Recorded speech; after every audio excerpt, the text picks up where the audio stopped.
Okay, I think we can get started. So, welcome back. This is episode 5 of Think Travel Payments, the webinar series in association with Finmont. My name is Paul van Alphen, and I'll be again your host today. And I'll be joined today for this particular topic, which is around the indirect sales channels, the GDS and NDC, amongst others, by Anne Cederhall and by Alex Kyle. So maybe Anne and Alex, let's start off with an introduction. Ladies first. Anne.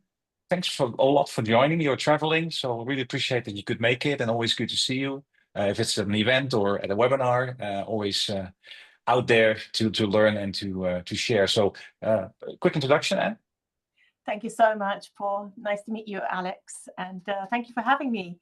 And my name is Anne Cederhall, and I've been working in the airline industry, I would say primarily, for a long time. So actually been working with over 20 airlines and some airlines directly.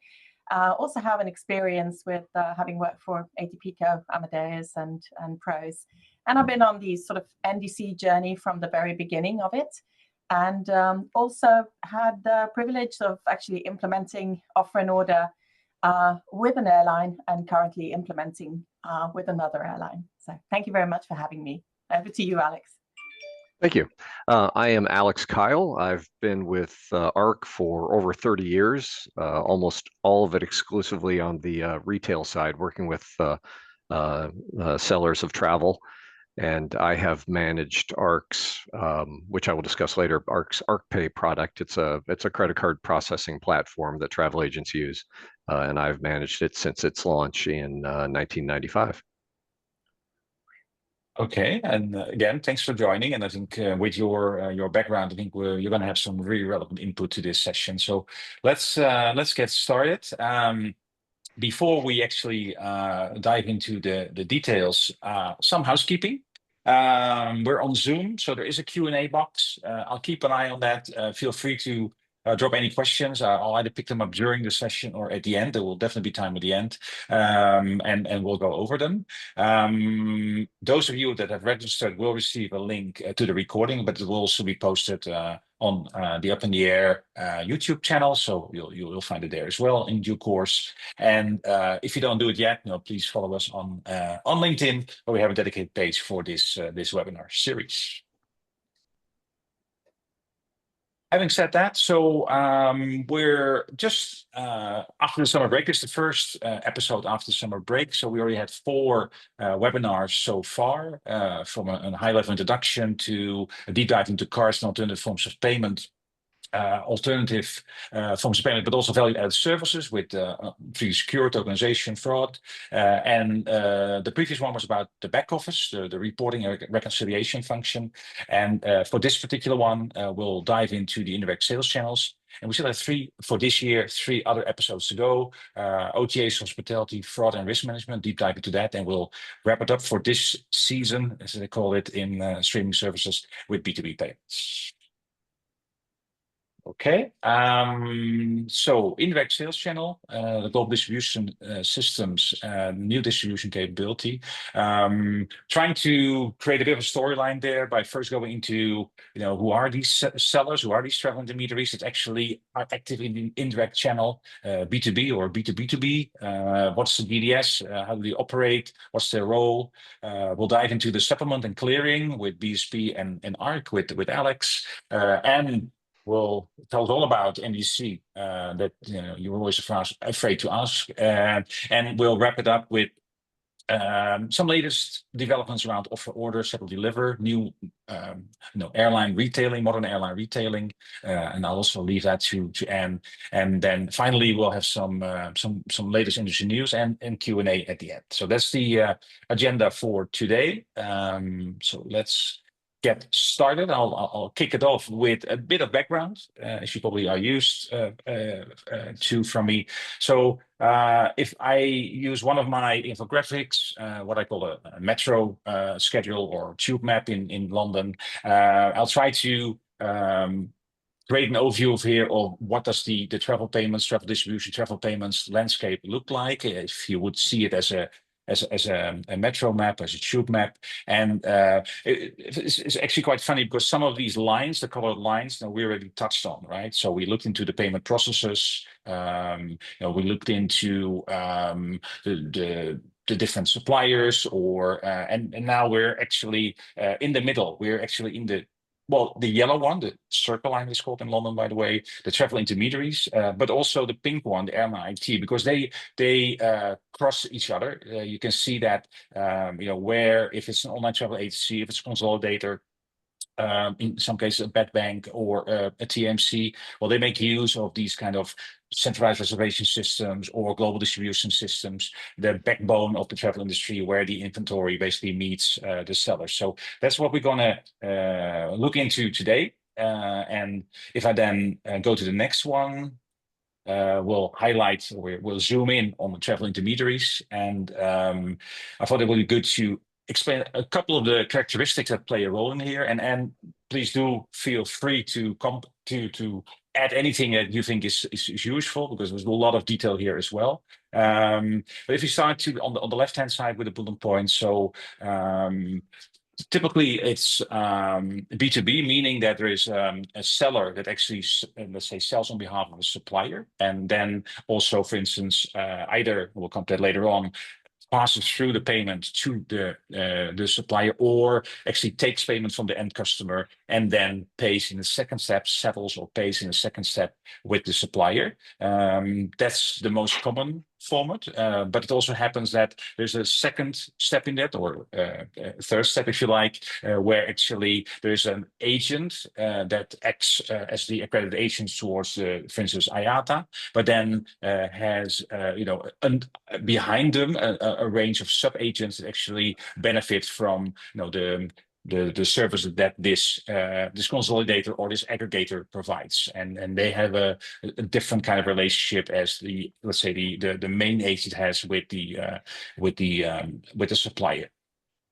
Obviously, it makes a lot of difference, and again, and feel free to comment, but if you're on the business side, if you're a corporate travel agency or travel management company, or if you're a leisure travel agency, there's quite a difference there in the way that the processes are actually executed, or the payments are moving. It's a different kind of environment.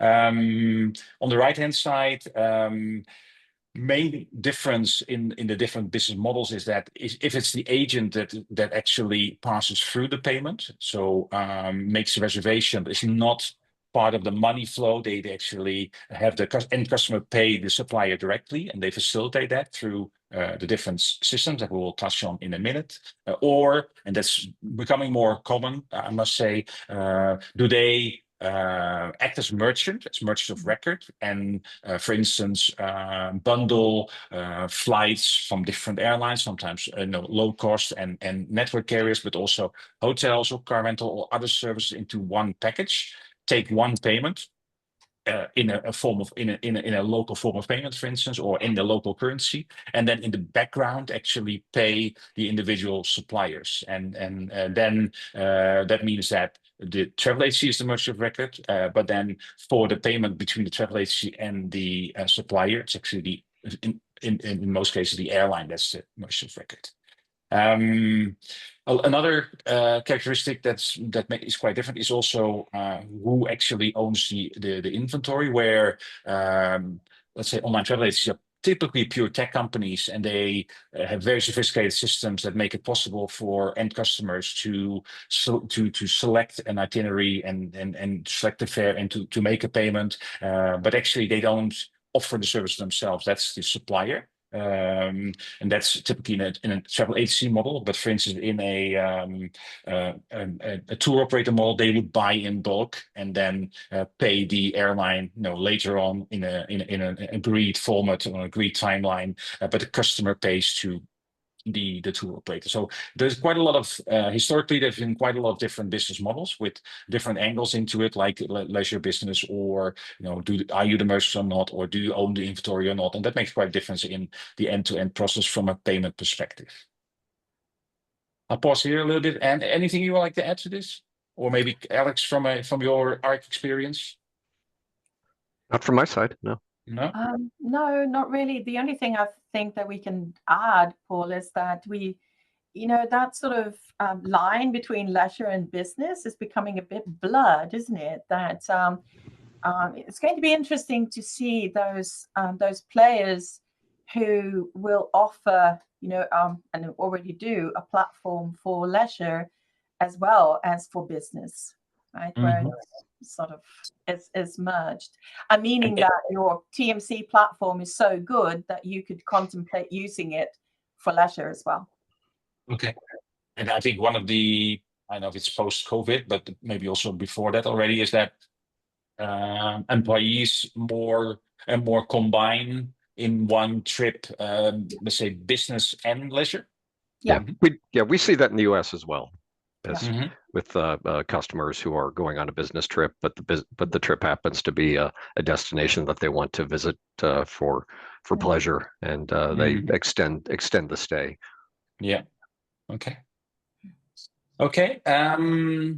So knowing that, there's this marketplace where there's a large group of sellers that actually sells inventory made available by suppliers, and I personally always find quite fascinating that I think it's back end to the 70s or so that the GDS has started operating. Now, obviously, we know the Amazons of this world and the Chinese marketplaces, the retail marketplace. Oh, this is awesome, but these global systems where sellers and suppliers meet and end customers can buy, that was already introduced in the travel industry, the airline industry, and also other parts of the travel industry already way back.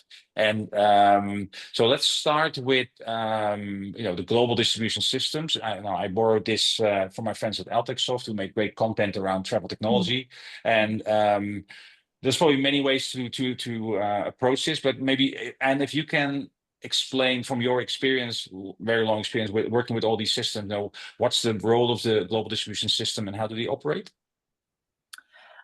Yes, of course. Like you say, that it goes back a long way. Actually, I believe already back to the 60s, right? When it all started out with the airlines having their, like you point out on this slide, the CRSs. They had their computer reservation systems, and of course, the GDSs became an extension of those.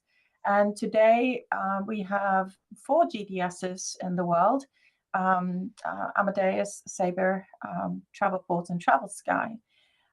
It's interesting because only 3 of those are actually PSS systems as well, so passenger service systems for airlines. I think that's pretty important to remember. It's a sort of dual role that's interesting and sometimes somewhat complex and complicated when they do both, right?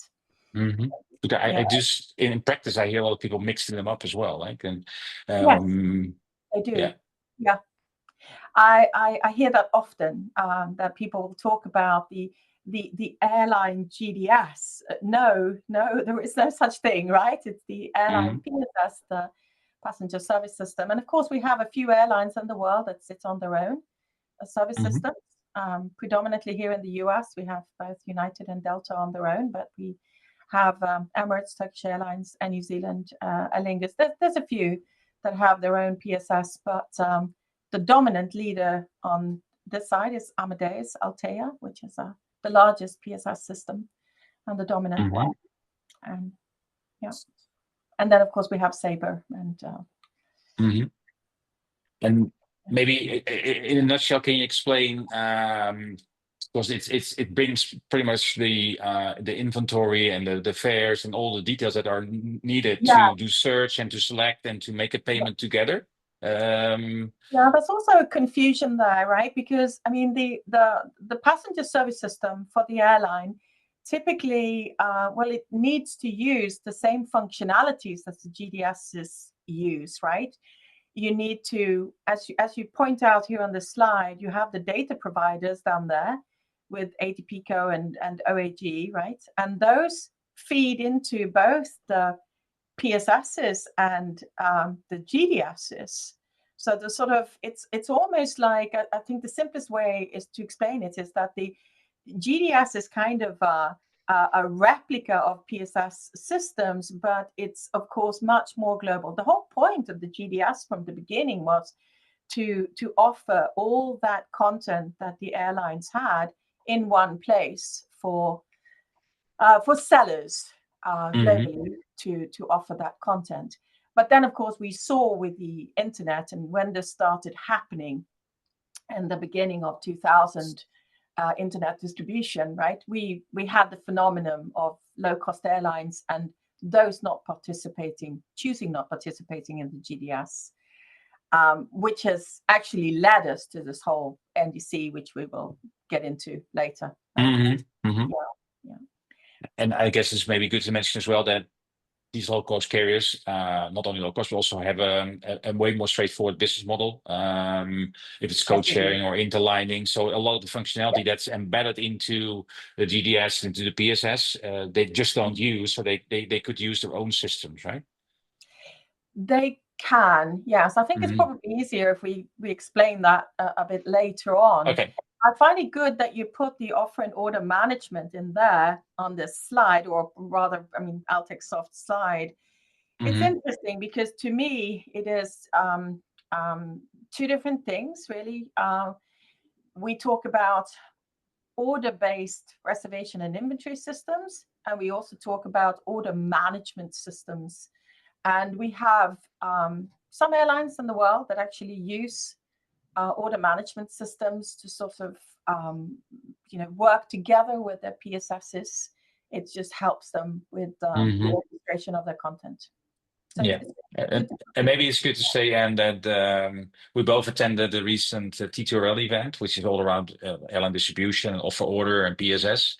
And I think if you're not full time into this, it's quite intimidating, right? All the technology and the differences in definition, stuff like that. So I think the purpose of this speaker session is also to give a high level overview for those people that are not, it's not their core business, right? So at least to understand what's out there and what might influence my day-to-day job. So that's a bit the idea of this session. And obviously you could organize a 5-day event about all the specifics around how this works, but too much detail for us today, so we'll try to skip that and stick to the high level.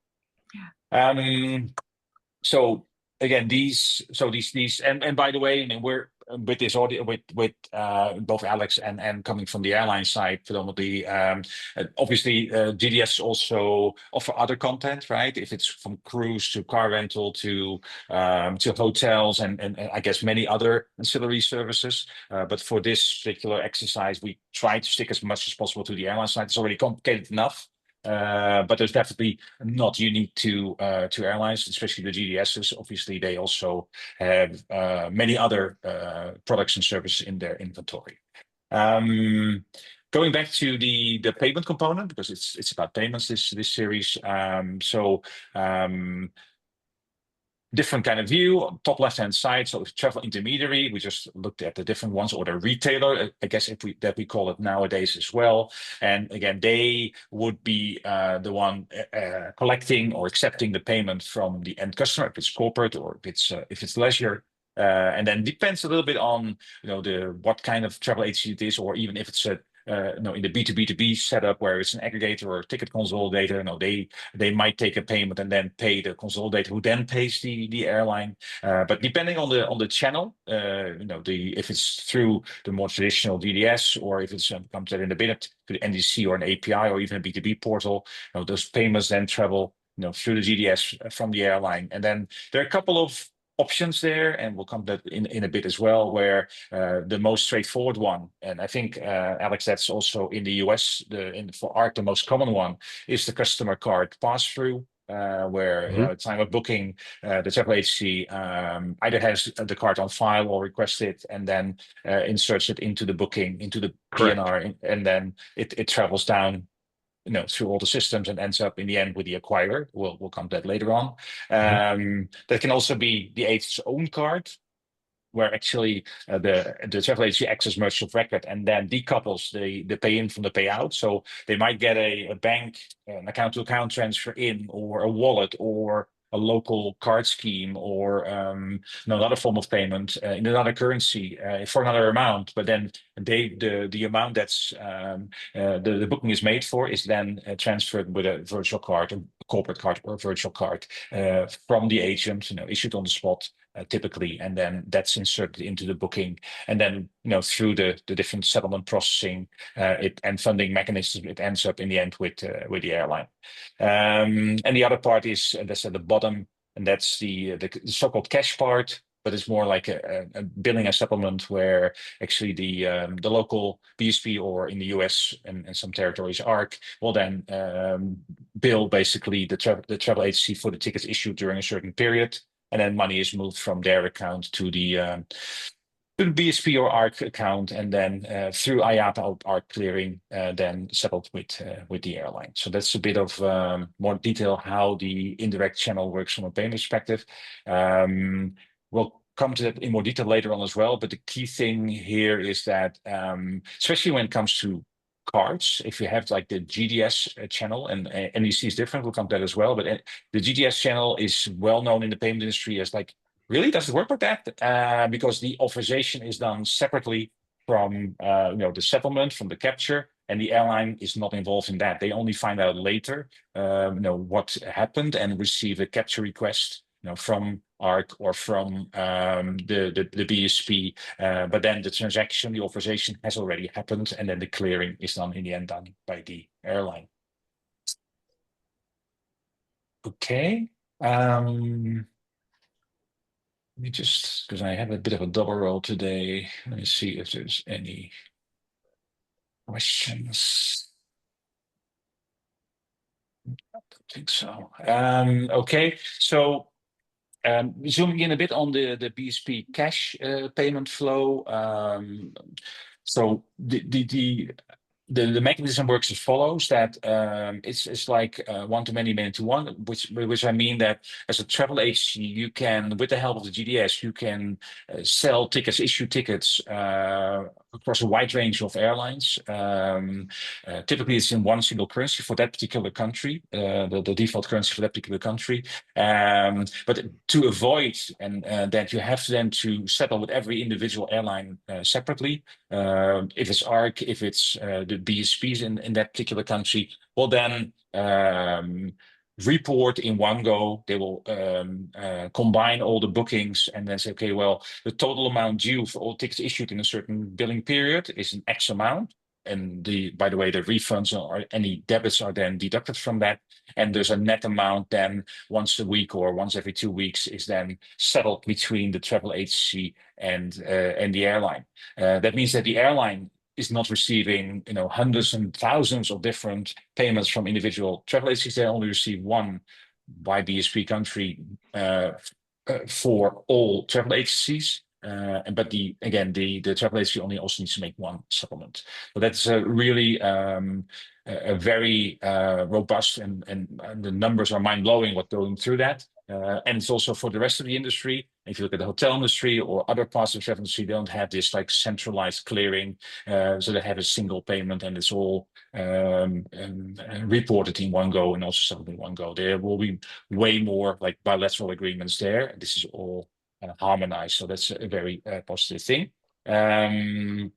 It's been around since, I think, 1971. The first one was established in Japan, if I'm right, and still representing a big chunk of the total volume is actually going through this model, whereby, again, the travel agency is the merchant of record, and then in the second step, they get billed by the BSP and then settle with the BSP, who then settles over IATA clearing rails or over ARC rails with the airlines. And Alex will explain that in a bit as well, how that exactly works for ARC in the US. On the card side, already touched a little bit on that, but it's a slightly different view on it. At the time of the booking, the card details are inserted, authorization is done. Once tickets are issued, then in the second step, the GDS through the IATA, BSP, or DPC then makes those transactions available in a capture file so that the airline can then send those either directly or indirectly through a partner to the acquiring bank, who then settles that with the airline. Okay. Okay, so that was a bit on the IATA side. So the world is split into two here. It's US plus some territories and the rest of the world. So we'll now dive into the airlines reporting company, ARC. So Alex, maybe you can first do Sure. a bit of introduction and then give a bit more detailed view on both the settlement process, the more like traditional settlement process, but Sure. also, let's say, your latest developments around ArcPay. Yeah. Well, what ARC is, as stated, the world split in two, and we handled the US and US territories. We're an airline-owned organization. I believe we incorporated in the early 1980s. Prior to that, we were, I believe, called ATC, the Air Traffic Conference, I believe was our name then. But in 1984, we became ARC. We process, I said we're airline owned, and we process transactions for in excess of 240 airlines, covering 10,000 travel agent retail locations, and that's from like the smallest mom and pop stores to the largest travel management corporations, and inclusive of huge online travel agencies. I won't name names, but I'm sure you can figure out to who I'm referring there. All these locations need to be accredited if they want to sell air travel in the US, and we handle the accreditation. Back when there was such a thing as airline tickets or paper tickets, we provided the airline ticket stock that travel agents use. That primarily, that's simply a thing of the past now.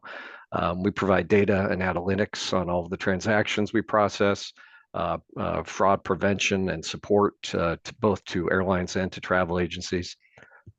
And just to give you an idea of the magnitude of the US market, which is depressed a little bit due to the pandemic. But last year we processed 187 million transactions totaling $95 billion, which was up 16% from the year before.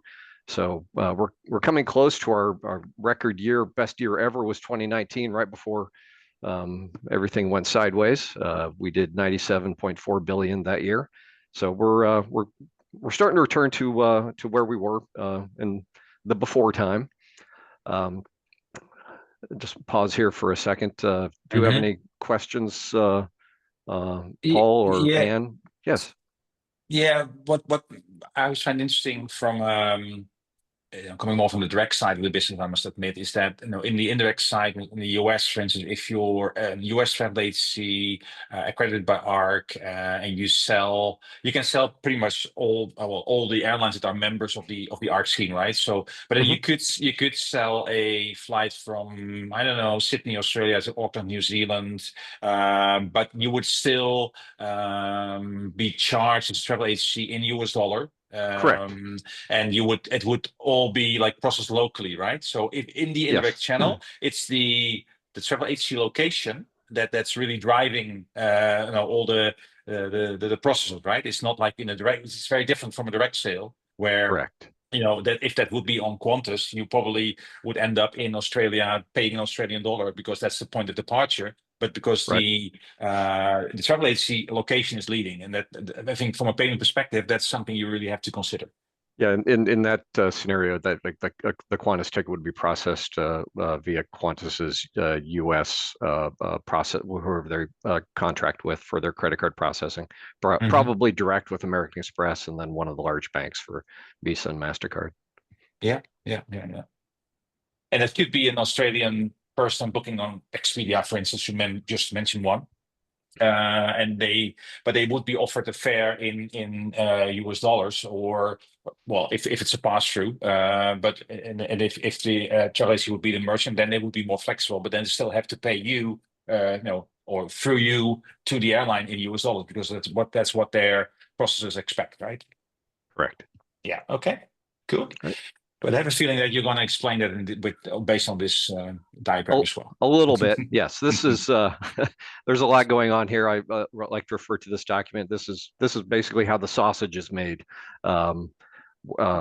It's a diagram, obviously, of how dollars and data flow between. There's a lot of participants here, but how the dollars and data flow between the travel agents, the airlines, the GDSs, banks, credit card brands, and ARC.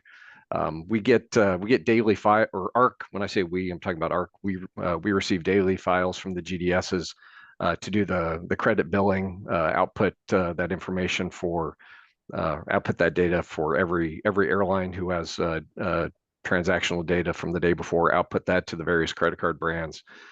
We also, in the case of, well, I guess on credit, if there's commissions involved, we disperse those commissions to the travel agents.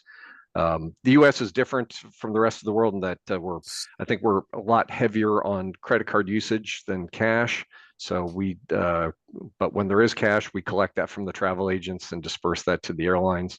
I think we have a 90-10 credit to cash split, which I think is, I've heard is considerably different in Europe, but it's about 50-50. Okay, yeah, it's but and at least in the U.S., I mean, one of the things we like to point out to our travel to the airlines who own us and airlines that participate, those that sell in the U.S. they're via their websites, those are 100% credit, so they're paying the credit card fees on those transactions. But we do, 10%, roughly 10% of our volume is cash, and there's no fees with that. So we like to point out what they're saving when they process transactions. And I always say like cash because there's no paper money involved, right? It's the travel agency acts as commercial reckoning and gets billed and then uses ACH, I guess. Yes, we reach into their bank accounts weekly and extract whatever cash.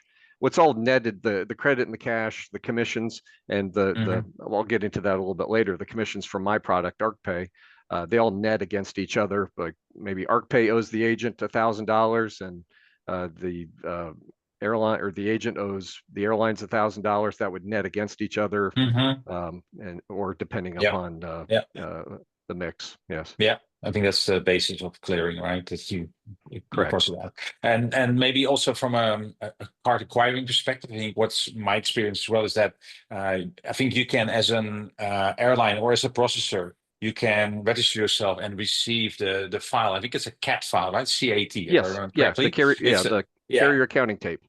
Yeah, and that file contains all the issued tickets and EMDs that then as individual line items are then forwarded to the acquiring bank with the itinerary details and the transaction details and passenger details. And I think it's also very important, and obviously you take care of the data element there. You might say something more about it later, but that in US, card acquiring, Visa, MasterCard acquiring is very sensitive when it comes to the quality of the data, right? So exactly, it's key to make sure that all the right fields are filled with the right values, so that you don't get any downgrades there, because that will be very painful. That is exactly correct. The card brands, I'll say require, but it's more of a like to have. They can process the transaction without some of those fields, but there's ramifications or consequences if those fields are not populated. You mentioned downgrades, and nobody likes that.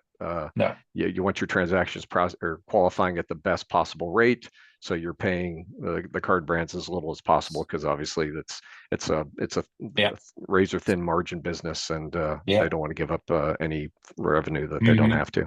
Yeah, and I remember from sitting in to sessions with your colleague Jennifer that ARC does a lot of work in making sure that nothing falls between the cracks and that it's all optimized, right? That's an important part of the role of the team. We have a team. Jennifer Watkins and Kevin Haig look at credit card data on a daily basis, looking for any possible ways to reduce expense for our airline users. And also for and ArcPay, I'll get into that here in a minute. But ArcPay, ArcPay is the product I specifically manage for ARC. It used to be called TAF, for travel agency fees. It was launched in 1995 in response to airline commission cuts. For those of you that remember commissions, airlines would pay, at least in the U.S., airlines would pay travel agents traditionally 10% of the fare airline ticket as a commission for the work they do in selling it. And as starting in the mid-90s, as the internet became more popular and travel and airlines were looking to push customers off of the travel agent channel and more onto their own websites, they started cutting commissions. They capped them, then more or less eliminated them. But travel agents still wanted to sell air, but it had to be a profitable experience for them. The trouble they ran into was that we talked about, 90% of these transactions were credit. Travel agents generally did not have their own credit card merchant agreements to process any of these transactions because they didn't need them. Everything they sold was processed by, Air France, Lufthansa, American, United, or in the case of cruise lines, Royal Caribbean, the cruise lines would charge the customer's card, or the hotel. The travel agents themselves were simply, their revenue was from the commissions on the transactions they sold. But they wanted to keep selling air, but they couldn't do it for free. So they started introducing service fees. Basically, they would issue a $500 airline ticket and then charge a $20 service fee. Not unlike what, at least in the US market, regarding Ticketmaster purchasing concert tickets. You want to go see a concert, here's the fee for the concert to pay the band and the venue. But Ticketmaster charged a fee for the work they did in selling so that had been around long before airline ticket issuance fees. But so ARC stepped into the void. We established credit card merchant agreements with all the brands and set ourselves up as an airline within our own system. So these transactions ride the rails of airline ticket settlement. Like American Airlines airline code is 001. Delta is 006. Well, ArcPay is 890. So any transaction that gets issued, I'll say any ticket that gets issued on airline code 890, that's the agent's own service fee. We charge the passenger's card and remit revenue back to the travel agency in the form of a commission. So we retain 3.5% to cover our credit card expenses, with the difference being sent to the agent as revenue. Interesting. As a commission. 10% then. It's ArcPay's one product with you can see the three boxes here. There are three ways to use it. On the left, we've been talking about GDSs this morning, and that is probably 99.5% of all of our volume comes by way of the travel agent is already in the GDS issuing airline tickets. Then it's with a couple of keystrokes, it brings strips the data off of the airline ticket and populates the service fee, the ArcPay transaction with that, with a credit card, etc. ArcPay Hub does almost exactly the same thing, but it's more, it was built for smaller agents that don't have a GDS, kind of agents that were issuing transactions on a onesie twosie basis. They weren't doing it in any huge volume. Travel agents who are based at home that were working with another agency for the airline ticket portion of it. They just needed a mechanism to charge to process their own transactions. And finally, we have the ArcPay Gateway, which is our API, which we just launched this year, which enables the agency to link to us and send us their transactions. Via all three methods creates transactions that end up in their weekly report that gets sent to ARC. And anyway, let me pause there. Let you ask whatever questions. Yeah, no, I think it's quite clear to me at least. And I was just making a joke, and that I saw you smile. That the good old days, like 10% commission. But oh yes, well, yeah. I'm dating. Maybe we're all dating ourselves by talking about commissions. Yeah. Okay, well, I think interline charges are still at 9%, aren't they? Between airlines, right? I don't know what they are with in the US or North America, but I believe for IATA clearinghouse, right, we're looking at 9% for interline. Yeah. Okay. Well, thanks, Alex. I think we have a bit more content to cover, so let's keep moving, because I know if I give the floor to Anne about NDC, that we need a bit of time. But I said in the introduction, it's a bit like EDIFACT versus XML. Maybe if you can, in a very let's say, short description of a bit of history of where we're coming from, where we now, where we're heading when it comes to NDC? Yeah. I mean, I typically, when I explain why did all of this happen, like I said, it sort of started happening in the beginning of 2000, or sort of mid. So I would say that traditional airlines were looking at what happened with low-cost airlines, because the low-cost airlines were able to use their own. I mean, this was the internet capabilities, right? They could lower cost dramatically instead of what a traditional airline was paying for distribution. So when I say dramatically, we're talking like 1/10 of the cost, or 20th of the cost, etc. They were also able to, since they were on sort of API, they owned their API, the low-cost carriers. I mean, I'm talking about, when sort of Ryanair sort of emerged here and said, okay, we can do this.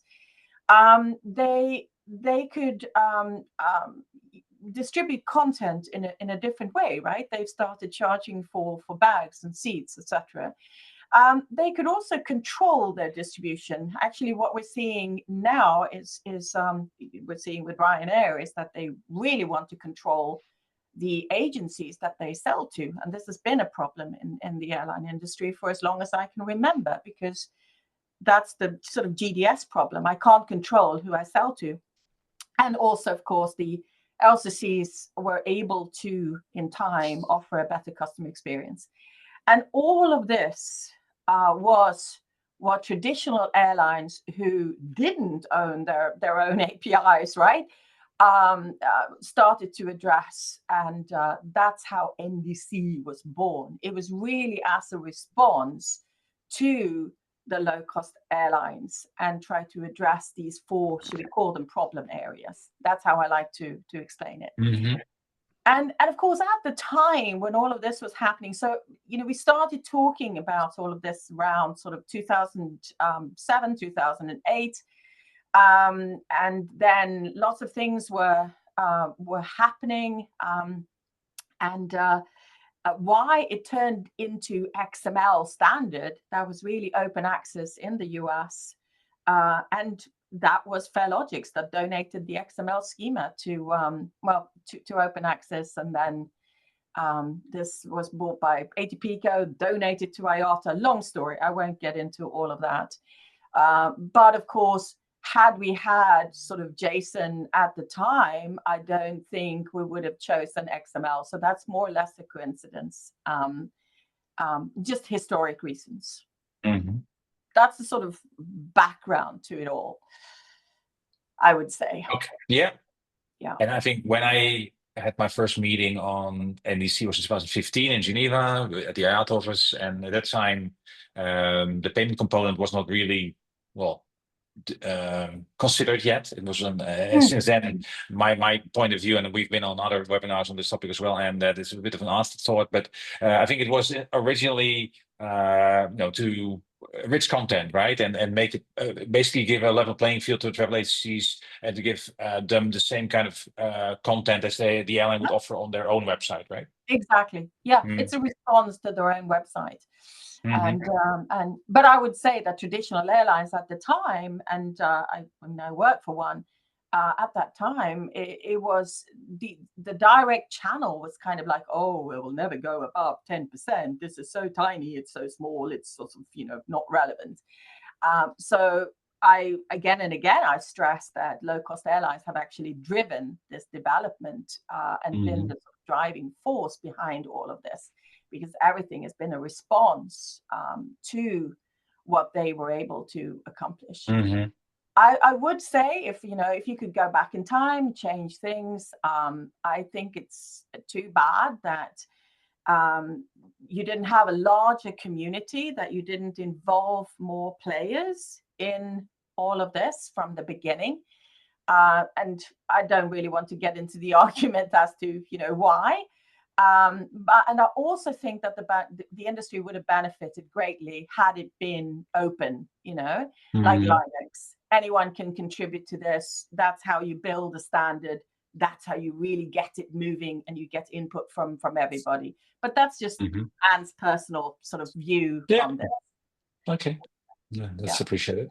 Let's really, conscious of time, move on to the next one. So obviously there is the standard itself. It's mainly around distribution, offer and order, and making sure that bookings can be made and the service can be sold. But like I said, the payment component was something like, okay, the GDS and what we just discussed around BSP cash and BSP card that had been around for BSP cash for like 50 years, card around 20 years or so. And a lot of it happened actually in the black box. Not a lot of people actually knew what was happening inside that black box. It just, you saw what was going in and was coming out, and there was not known, what happened in the meantime. So when NDC, when you go from, let's say, one agent to many airlines and one airline to many agents to bilateral agreements where you have one-on-one relationships, and all of a sudden, and you decouple, you detach the GDS, then quite a lot of things all of a sudden needed to be taken care of. Now, well, one thing was that, like I already explained, that the airline was not involved in the payment or is not involved in the payment when it's initiated on the GDS. With NDC, they are in most cases, because actually it's the payment handling is moving way more towards the airline. So part of it, the acceptance of the payment details, typically in most cases, and maybe the authentication is still done on the travel agency side, but the authorization is moving away from the let's say travel agency side, GDS side, to the airline side. So the airline will receive more control over it, but also will have to accept more responsibility and liability as well for processing the payment. And most of the current NDC transactions are actually done by an API which carries the payment details, and that's, in most cases, it's actually pushed back on the BSP cash rails, so that the travel agency is still getting billed for that, like if it's on a traditional DDS transaction. Also, because it otherwise it would introduce a new process. It would disrupt basically any reporting and reconciliation and back office activities. And most airlines and travel agencies have chosen not to do that and have stick to existing processes. And that's where you see, for instance, the role of IATA Financial Gateway, IFG, to work around it and make sure that it looks like, it feels like it, like a traditional transaction, although it's actually initiated in a different way. Where on the GDS you can't accept alternative forms of payment, local forms of payment, in most cases. For NDC, it's not very common yet, but it is possible for your hosted payment page. But also there's still a lot of work to be done to catch up with the online channel and make it like a level playing field. So payments-wise, still a lot of work to be done. Still going over the existing rails, and there's still some effects that were maybe not foreseen when the initial standard was introduced, with, for instance, more responsibility, liability for the airline, and therefore also more cost for the airline. So that's I think that's still a topic of discussion. And I'm sure you'll be off to Bangkok shortly for the IATA World Financial Symposium, but this is definitely going to be a topic there again to see how we can progress from here. Okay, we have 10 minutes left, so let's see, Anne, if we can squeeze 2 days of T2RL Engage into like 5 minutes, like the elevator pitch, if I may. I think so. This is a very confusing topic. Please go ahead, Paul. Yeah. No, so when I explain this as not a distribution person, but more a payment person as well. At the core, the main difference is that deduction of offer, order, retailing has also to do with the fact that airlines want to become the next Amazon. Retailers want to be more flexible, want to get rid of the legacy, historic way of dealing with bookings, with PNRs, with tickets, with EMDs, electronic miscellaneous documents, and with that also with the payment process that's linked to that. And basically move to a more generic way of building an order and then having individual order lines with a lag or a bag or a transport from the airline to the city or whatever, and then see it more as a shopping cart with order lines and replace it with that. I think that's at the core. It's my understanding. And what for me, and that's why there's a bit of a question mark on the right-hand side, is okay. I think what still needs to be figured out is also, what's the impact on that on payment, but also on, let's say, reporting, reconciliation, and how to prepare for what will be a midterm, long-term transition towards this, right? Because I think, and I've seen timelines being mentioned of like 10, 15 years for this to be effective. Well, I've also seen timelines of a transition by 2030, which I personally find totally unrealistic. But again, it's my own view on this. Ambitious, maybe. Very ambitious. Well, the best way to explain all of this is that oh goodness. Yeah, there you go. Actually, if you can go back to the previous slide. Oh, sorry. Yeah. Let's start here. Yeah, because I think that the problem as we found it, and this is really old, is the PNR itself. That everything has been constructed around a PNR, and of course, back in the day, agents wanted to sell other stuff, right? And found all sorts of crazy ways to fit those into the PNR. I mean, we have the famous passive segments. Alex would know all about that. And we have the sort of retrofitting of auxiliary elements into the PNR to sort of sell stuff, right? And of course, it became more and more problematic because you had LCCs. You had content that was outside of the GDS, and you sort of had to fit those into the PNR to be able to reconcile and report. And that's a bit crazy. So I would say I first started talking about order. I call it order management back in 2014. So to me, it's not actually very new. And that was the ability to be able to sell based on an order.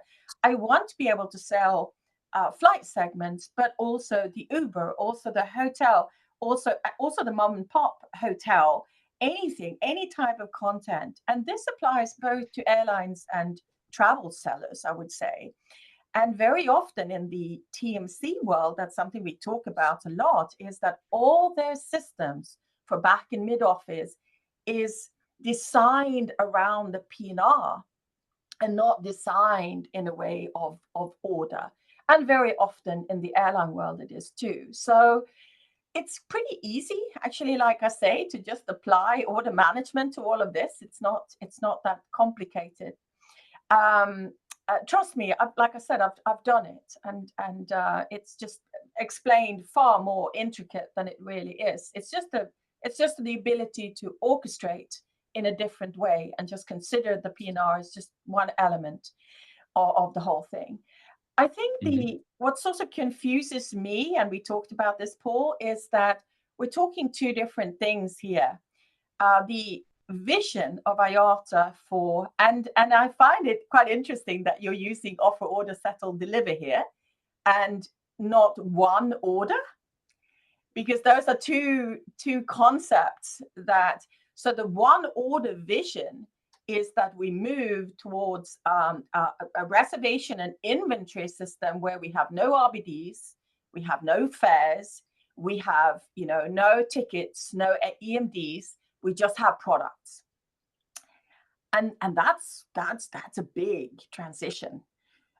To me, an order management system is just a system that can deal with all that stuff, right? It can deal with the PNR, the tickets, the EMDs, and sort of just orchestrate around that, which I think is a great transition to this very, very new world of not having, just having products instead. I would love to hear Alex's view on this as well. And I don't see it absolutely not realistic by 2030. And of course, we have 700 airlines in the world, and you will have to be in these systems backward compatible and to be able to play along in the old world as well as in the new world. And I see the new world of order as, that's going to be API to API. And I see some of it being shared in one order, but I find it very unlikely that the Uber is going to use the same order as the airline. But that again is just a personal view. Alex? That's really outside of my skill set. Commenting on that would be more along the lines of I don't know if you know Shelley Younger here at ARC. Of course I do. Yeah. Yeah. Shelley could, yes. Shelley's the person to get some input. Yeah. But it is confusing. It is confusing right now. Yeah.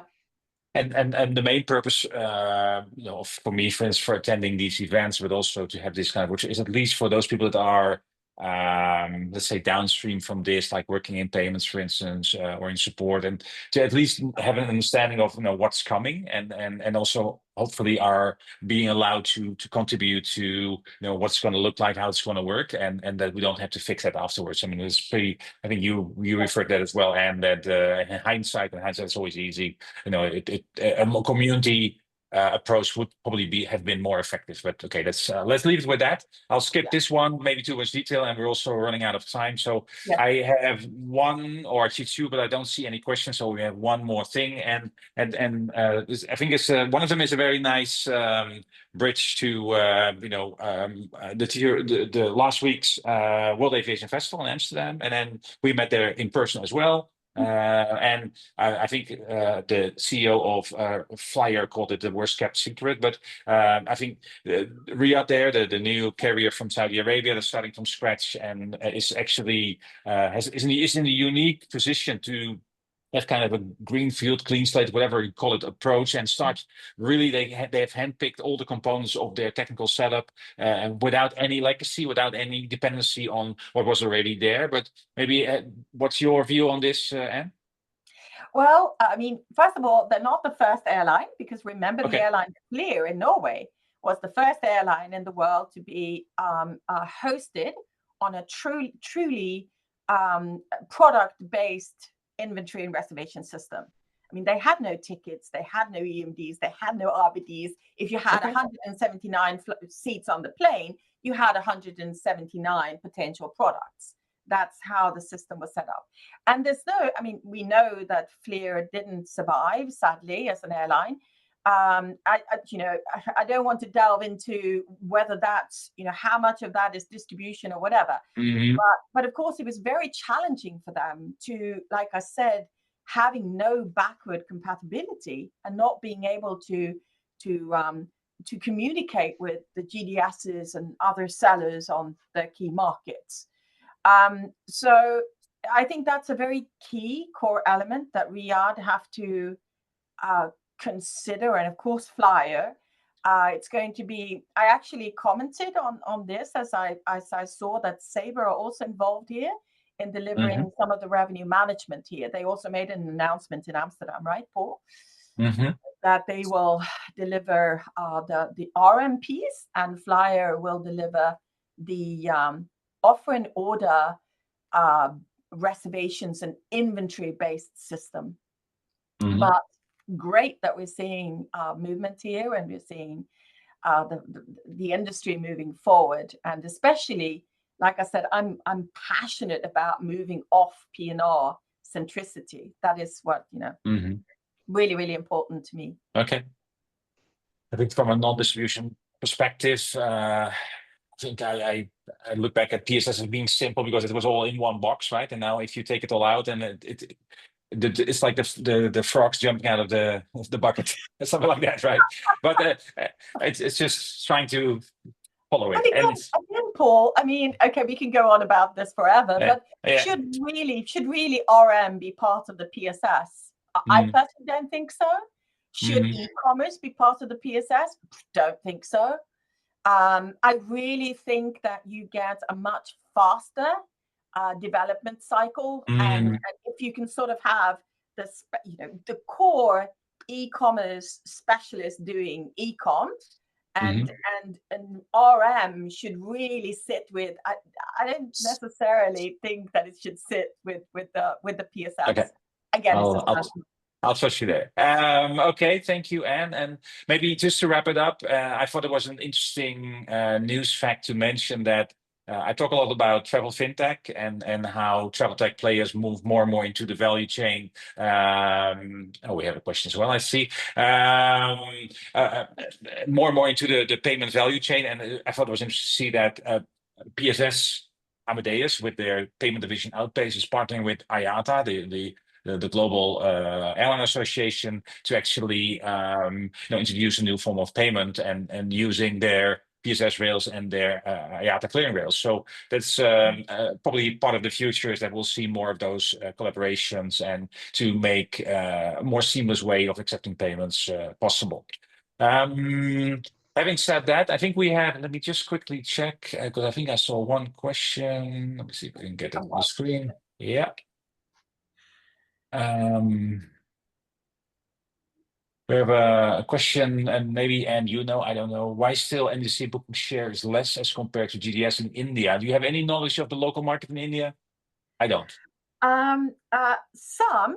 I would say that I think that's going to change as I think that both Indigo and Air India will move in that direction. But let's face it, that it's a market that sort of is a bit. I mean, I always say everything happens really when it happens in America.